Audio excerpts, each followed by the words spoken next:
1968, a year that ushered in a new era of automotive design defined by one car, the C3 Corvette.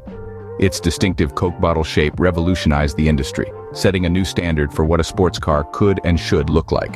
The C3 Corvette, not just a car, but a groundbreaking symbol of design innovation. But the C3 Corvette was not just about design.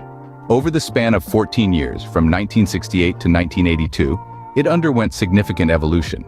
It was a journey of continuous improvement in performance and a constant expansion of options. However, the C3 did not evolve without challenges. Tightening emission standards and fuel crises necessitated changes in engine offerings.